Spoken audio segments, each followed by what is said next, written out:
Pour démarrer cette nouvelle actualité de l'année, je vous propose Quel bonheur d'être croyant de Pierre Claverie aux éditions du Cerf. Quel bonheur d'être croyant, c'est d'abord une retraite que Pierre Claverie a prêchée à des dominicaines en 96 et qui parle de sa position de croyant en terre d'islam. Ce fut vraiment toute sa vie une quête personnelle et spirituelle, comment être chrétien en terre d'islam.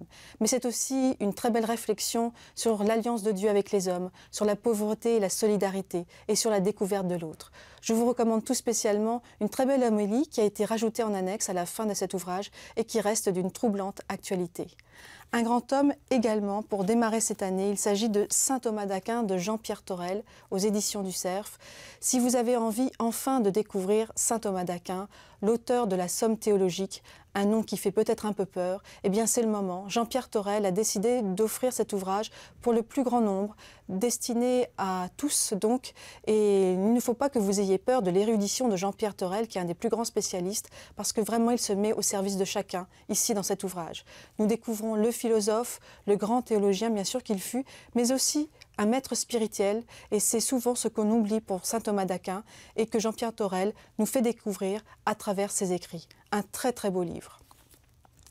Un coup d'éclairage vraiment indispensable, il s'agit de Vivre ensemble, la fin du monde de Martin Stephens aux éditions Salvator. C'est un coup d'éclairage que je souhaite porter parce que d'abord c'est un ouvrage qui tombe à pic, il y parle de l'Apocalypse bien sûr, mais c'est surtout un auteur qui est plein de talent et qui promet.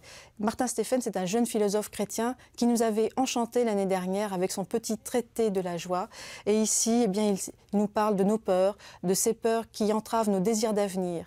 Il nous parle de cette vie qui est la nôtre et qu'il faut envisager avec sérénité.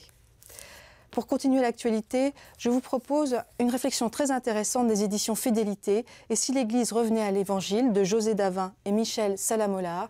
Qui sont ces croyants chrétiens non pratiquants? Qui sont-ils? Qu'espèrent-ils? C'est un ouvrage qui vraiment mérite d'être lu car c'est bourré d'enseignements.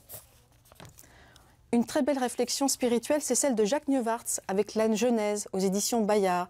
Cet immense bibliste se repenche de façon très personnelle et spirituelle sur ce premier livre de la Bible. Et il nous livre donc une méditation vraiment géniale que j'ai beaucoup aimée, pleine de poésie.